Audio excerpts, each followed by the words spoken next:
So, it's common knowledge that one of the most important aspects of a healthy life is a consistent source of joy and humor in a person's life. I don't know if the stand up comedians are really uh, pulling their weight nowadays. So, what we've got to do is turn to other forms of art. And here on this channel, we're talking about world literature, classic literature. And so I'm going to tell you about, I'm just looking here, 15 some odd books that are in various ways to various degrees humorous and probably other good qualities as well. Hopefully we get something out of that. I'm probably going to do a second part to this as well because there's a lot of really funny and really joyful and uplifting classic books, even though they have sometimes a deserved reputation for being very wordy and dry. And yeah, the more I kept like thinking of the funny books that I've read and doing a little bit of Googling as well, I just kept finding more and more. So to start us off, we're going to talk about 6 books that I haven't read, but I hear that they're funny. So the first is Nikolai Gogol, and actually the book is called Dead Souls. It's written by Nikolai Gogol. Don't know a lot about this, but I understand it has something to do with like death and souls, and that somehow it's like slightly made light of in a way that's kind of funny. Again, I don't know anything about that. We'll go more into depth into some books that I have read in a second. But some of these I've also put here because I'm interested in getting to them eventually, especially this next one, The Good Soldier Shevek, I'm probably butchering this, by Yaroslav Hasek. I believe this is a Czech novel that, if I recall, is about a man who is like very enthusiastic to go into the First World War, which is like an absurd contradiction because it's, a horrible thing. And yeah, again, I know nothing else about it. The cover does look humorous. It looks upbeat, cartoony, really cool. And yeah, then there's Moby Dick. I guess that it probably has its serious moments as well, but I guess it is kind of ridiculous to like go on a great revenge quest against a whale. And then we have the Book of Chuangzi. Again, probably butchering that. Who is, aside from Lao Tzu, to my understanding, the most important Taoist philosopher. And I'm no expert on Taoism, but I have read the Tao Te Ching, and there is a sense in that book of lightness, like being important. So that's not very far from humor. As I understand it, Chuangzi in particular has a reputation of being kind of a funny guy or a funny philosopher. Lots of philosophy can be a real slog to get through, and it can be really hard to parse out and hard to find any joy in it because it's just about whatever, depending on the author, syllogisms or phenomenological concepts that you have to like train your brain to be able to understand. And sometimes we feel as though there's not a lot of room for humor in that, but there are certain philosophers, I think, perhaps Nietzsche, perhaps Karl Jaspers, maybe it might be unintentional, but I sort of think someone like Simone Weil or Ludwig Wittgenstein can sometimes be a little bit funny in the way that they, present us with what we think are like mundane things, but they're asking us to think about them in a completely new way. I don't know why Chuangzi is funny though, because I haven't read it. I tried to, but with a cursory glance at one of the passages in that book, I didn't see the funny part. But I'd like to turn to that for just out of interest in Taoism, but also because apparently it's a fun read. I know nothing about Mark Twain or Huckleberry Finn, but I understand. I mean, I think the title, The Adventures of Huckleberry Finn, sounds pretty upbeat, so I could see that being a fun adventure in its own way. And apparently, when I was Googling, what kind of other classic books are funny, apparently Jane Austen can be funny. So I started reading Northanger Abbey, and my impression so far is that, okay, if you're a stuck-up Victorian and all you do all day is sit around, follow your manners, read books, mind your P's and Q's, and put on a different outfit, if that's like where you're coming from, then yeah, maybe something like Northanger Abbey is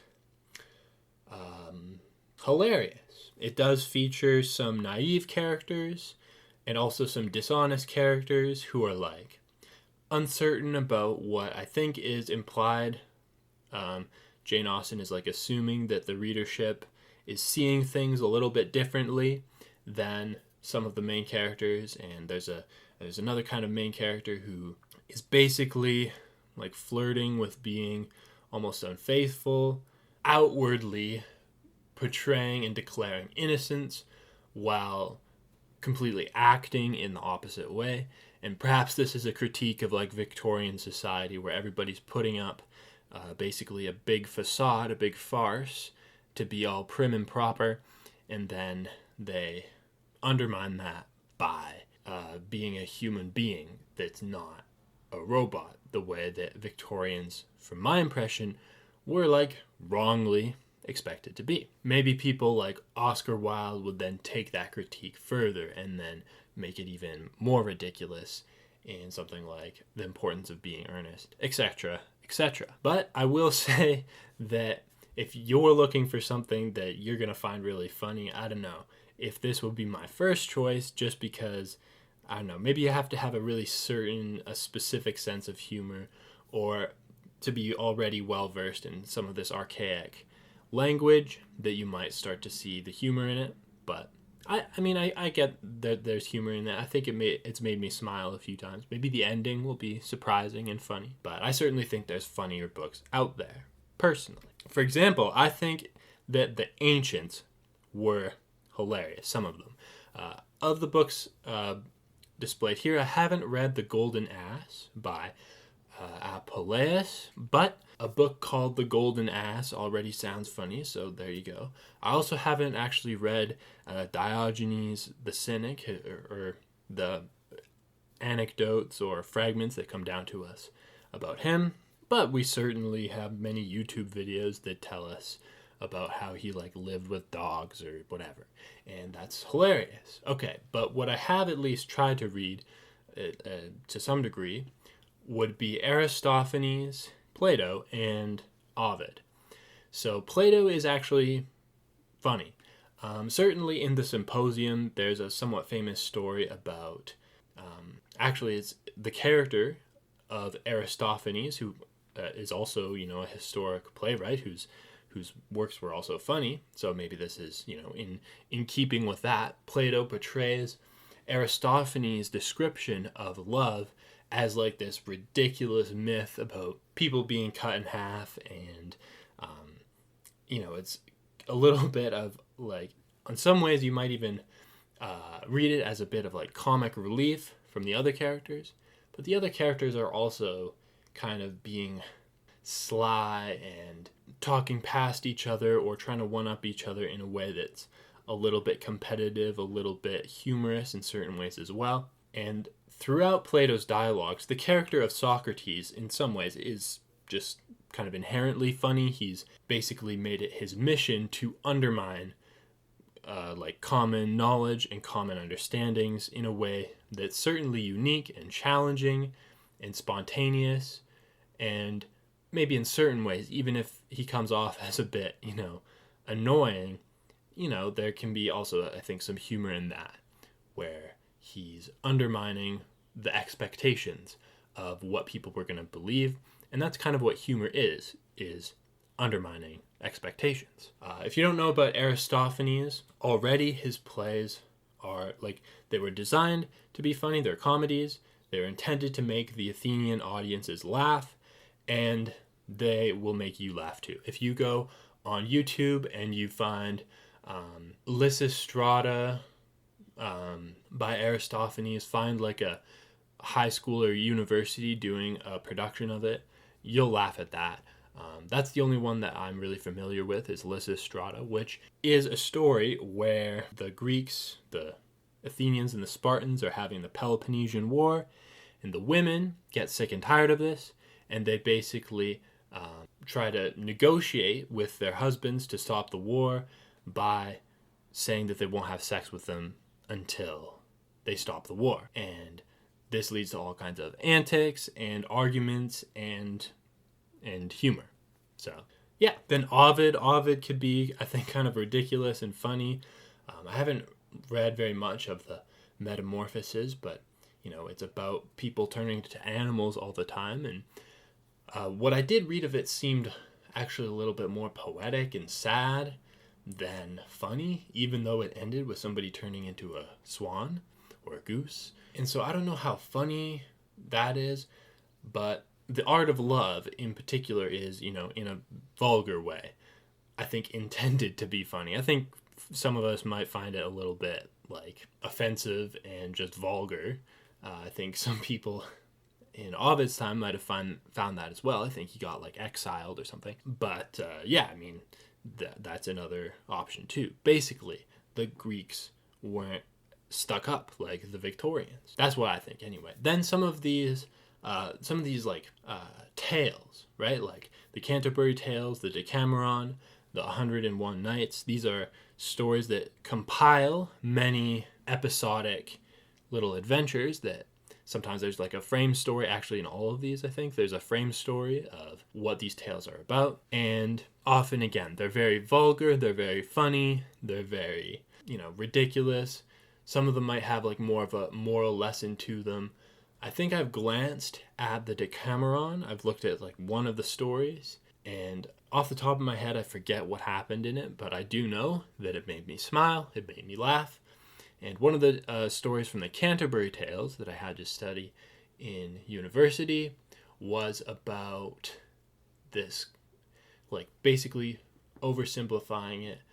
This woman was being unfaithful to her husband with some guy, and then a third guy was jealous of this, and there was farting and really vulgar antics about embarrassing and humiliating each other. Somebody got branded with a cow iron on the butt. Yeah, I felt like I was reading an Adam Sandler movie, but with really, really eloquent poetry. Then there are two books that I kind of feel have similarities to each other in some respects. These are basically Renaissance novels from geniuses in France and Spain, respectively, Francois Rabelais, Gargantua, and Pantagruel, which I'll be doing a couple videos about. One of them might already be out, so definitely subscribe if you want to check that out. And Miguel de Cervantes' Don Quixote. Both of these books are absolutely hilarious and sincerely, lastingly funny on every single page, and I cannot speak highly of them enough in that respect, and in other respects too, for being also on another level sincere, beautiful explorations of different parts of the human experience. I feel like you could open to a random page of Gargantua and Pantagruel and you would encounter all kinds of antics and wordplay and jokes and vulgarity, and lots of it would be pretty easy to understand right away. Don Quixote I haven't read all the way through, but I have started a few times and tried to read. So I've read the preface and maybe the first chapter or two, and the preface by itself, there's is it called a note to the reader or dear idle reader, where Cervantes starts by talking to the reader about what's about to happen in this story. And that even if you don't want to read all of Don Quixote, I'm sure you can just find a PDF which shares this, well, probably the whole book, but you can check out the preface to maybe get a taste of what Cervantes' writing is like. 2 sentences in, I was already laughing. I think that especially if you just have a bit of context for the time or for what Cervantes was critiquing, but even if you don't, it's a very, very funny story. I did find like a film version of it. I don't know if the film version was like that good. I don't know how many film versions are out there. I know it's a very famous story. There must be a number of them, but I don't know. Maybe there is a good film version that also captures the humor. But I feel like it's gonna be hard to like match Cervantes and his wordplay and his whatever he's doing, his irony, his critique of the chivalric storytelling tradition, and whatever else. Okay, and then we're going to end the video with a book that I just recently finished. It's pretty short, The Little Prince by Antoine de Saint-Exupéry. This book has some, I think, spiritual, childlike, maybe heavier metaphorical overtones or undertones, and it is, I think, in a certain sense, like kind of like about death, and it is kind of sad in some respects. At the same time, especially at the beginning, it's really, really playful. It's really wholesome, and this little prince, I mean, he goes to planets of all kinds. He visits a king on a planet who's just like sitting there looking for somebody to be a subject. He visits a businessman. I won't spoil it. You know, it's it's kind of short, so I don't want to like give it all away. But yeah, it's not as, I don't think it's as funny, especially towards the end, as maybe some of those other books. But I don't know. Don Quixote kind of has a somewhat serious ending as well in some ways. So I don't know if that really takes away from how beautiful and playful The Little Prince can be. And this one's really accessible. It's probably easy to find and very easy to read. It took me like one day to read the whole thing. So yeah, thank you for watching. I'm definitely going to do a part 2 of this. There's just too many hilarious and beautiful books out there that are pretty likely to make whoever reads them smile. So we're definitely going to talk about that soon. Make sure that you're subscribed if you'd like to see that. And otherwise, I hope you got something out of this, and hope you have a wonderful day.